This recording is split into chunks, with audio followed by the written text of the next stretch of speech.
Hello students.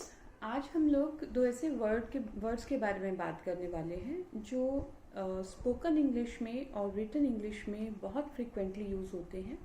But कई बार हम लोगों को उनके यूज़ को लेकर कुछ कन्फ्यूज़न हो सकती है, जिसकी वजह से हम लोग मिस्टेक कर सकते हैं। और जो दो वर्ड्स के बारे में हम लोग आज बात करने वाले वो हैं देयर एंड इट। दोनों ही वर्ड्स जो हैं they can be used as subject in any sentence. दोनों का ही यूज हम सेंटेंस के तौर पर कर सकते हैं, लेकिन ऐसा नहीं है कि आप कहीं भी देयर लगा दें और कहीं भी इट लगा दें। उसके लिए एक स्पेसिफिक लॉजिक है, एक स्पेसिफिक रीजन है जिसके बारे में आपको पता होना ज़रूरी है। अगर आपको इन दोनों वर्ड्स के बीच डिफरेंस क्लियर नहीं है तो आप इनको गलत यूज़ कर सकते हैं, और जिसकी वजह से आपके सेंटेंस का मीनिंग जो है वो भी पूरी तरह से चेंज हो सकता है। सो देखने में छोटा लगता है, लेकिन इस डिफरेंस को समझना हमारे लिए बहुत ज़रूरी है, क्योंकि अदरवाइज ग्रामर में आप काफ़ी मिस्टेक्स कर सकते हैं। हम लोग आज की इस यूनिट में, यूनिट नंबर 84 में, हम लोग डिफरेंस समझेंगे देयर एंड इट का।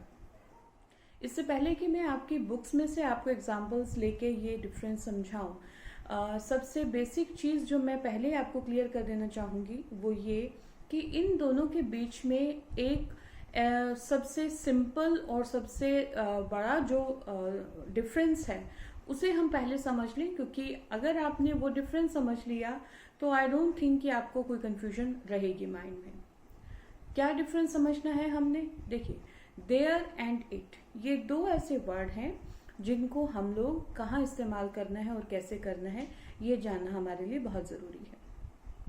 देयर का यूज़ हम सेंटेंस में तब करते हैं जब हम किसी ऐसी चीज़ के बारे में बात कर रहे हैं जिसके बारे में हम पहले से नहीं जानते, या इस बात को आप यूँ भी कह सकते हैं, देयर का यूज़ हम उन सिचुएशंस में करते हैं जहाँ पर हम किसी नई चीज़ के बारे में पहली बार बात कर रहे हैं। When we are talking about something for the first time, पहली बार अगर आप बात कर रहे हैं किसी चीज़ के बारे में, तो हम वहाँ हमेशा देयर का यूज़ करेंगे, वहाँ इट नहीं लगाएंगे।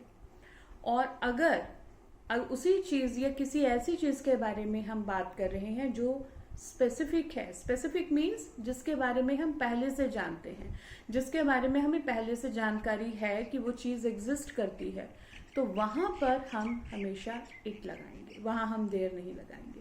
दोनों ही सिचुएशंस में आप इंटरचेंज नहीं कर सकते। माने जहाँ आप पहली बार बात कर रहे हैं किसी चीज़ के बारे में तो आप वहाँ देयर ही लगाएंगे, इट नहीं लगा सकते। और जहाँ आप दूसरी बार किसी चीज़ के बारे में बात कर रहे हैं या पहले से किसी चीज़ की जानकारी है, आप वहाँ उसको बता रहे हैं, तो आप इट ही लगाएंगे, वहाँ पर आप देयर नहीं लगा सकते। तो आप इनको इंटरचेंज नहीं कर सकते। ऐसा नहीं है कि आपका मन किया तो आपने कहीं भी देयर लगा दिया, या उसकी जगह मन किया तो आपने इट लगा दिया, ऐसा नहीं है। पहली बार यूज कर रहे हैं देयर, अगर आप ऑलरेडी उस चीज के बारे में जानते हैं, नई चीज है देयर, अगर पहले से जानते हैं उस चीज के बारे में तो इट। अब इस चीज को ध्यान में रखते हुए अब आप अपनी बुक्स में से देखिए, I think now concept would be clear to you. Part A, study this example. There is a new restaurant in Hill Street. Yes, I know. I have heard it is very good. अगर आप इसी example को ध्यान से समझेंगे तो मुझे लगता है कि जो रूल मैंने अभी आपको एक्सप्लेन किया है वो आपको बिल्कुल क्लियर हो जाएगा। कैसे? पहला सेंटेंस देखिए, There is a new restaurant Hill Street. हम एक ऐसे रेस्टोरेंट के बारे में बात कर रहे हैं जो हम खुद ही कह रहे हैं कि न्यू है, नया है। इट मीन्स हम उसके बारे में पहले से नहीं जानते, या वो पहले से एग्जिस्ट नहीं करता, नया खुला है। हिल स्ट्रीट पर एक नया रेस्टोरेंट है। Yes I know it is very good. अब यहाँ पर हमने उसी रेस्टोरेंट के बारे में अगर इट लगाया है, क्यों? क्योंकि हम उस रेस्टोरेंट के बारे में पहले से जानते हैं और हमें उसके बारे में पहले से जानकारी है, इसलिए हमने यहाँ इट लगाया। तो फॉर द फर्स्ट टाइम अगर हम यूज करना है तो देयर, अगर ऑलरेडी हम जानते हैं तो it.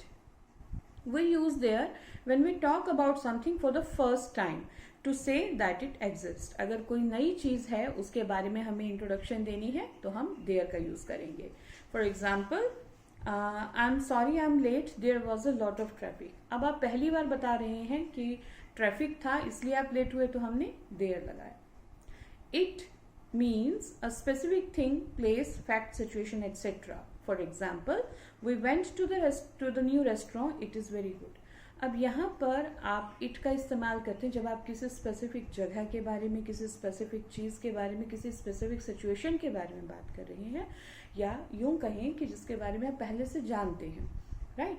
तो वहाँ पर हम हमेशा इट का यूज़ करते हैं। कंपैरिजन देखिए, for example, I don't like this town, there is nothing to do here, it is a boring place.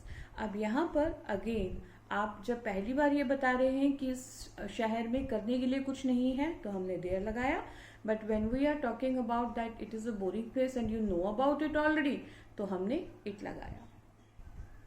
There का मतलब, देयर का मीनिंग जो है वो टू एट इन माने प्लेस के लिए भी कर सकते हैं। अगर आपको किसी जगह के बारे में बताना है तो भी आप देयर का यूज कर सकते हैं। For example, when we got to the party there were already a lot of people there. Now here there means we are talking about the place, वो कौन सी जगह जहां पर पार्टी हो रही थी। पार्ट बी, पार्ट बी में हमने जो मीनिंग समझना है वो ये कि देयर के साथ हम ऑक्सिलरी वर्ब्स का यूज भी कर सकते हैं। ऑक्सिलरी वर्ब्स हम ऑलरेडी डिस्कस कर चुके हैं, हेल्पिंग वर्ब्स हैं। मॉडल ऑक्सिलरीज के साथ हम यहाँ पर यूज देख रहे हैं देयर का। You can say there will be, there must be, there might be, there used to be. अगर आप इन सभी एक्सप्रेशंस को ध्यान से देखें तो you will find one thing common among them, that these all are auxiliary verbs. ये सब ऑक्सिलरी वर्ब्स हैं जिनका इस्तेमाल हमने देयर के साथ किया है। Then compare there and it, again comparison देखिए। दो एग्जाम्पल्स मैं ले रही हूँ आपकी बुक से जिससे आई थिंक आपको क्लियर हो जाएगा। They live on a busy road, there must be a lot of noise from the traffic. They live on a busy road, it must be very noisy. देखिए यहाँ पर आप देखेंगे तो आपको एक सिमिलर सा यूज नजर आएगा देयर इट का। सिमिलर सा यूज क्या? पहली चीज तो दोनों के साथ ही हमने ऑक्सिलरी वर्ब लगाई है, there must be, it must be, right.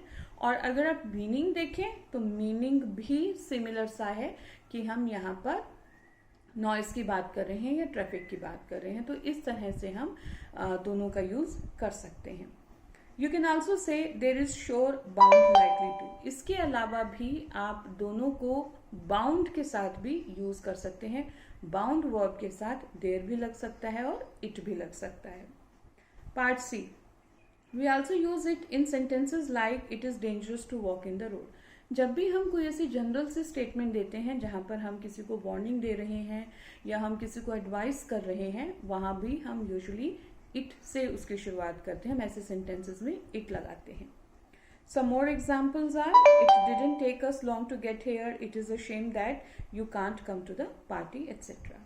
We also use it to talk about distance, time and weather.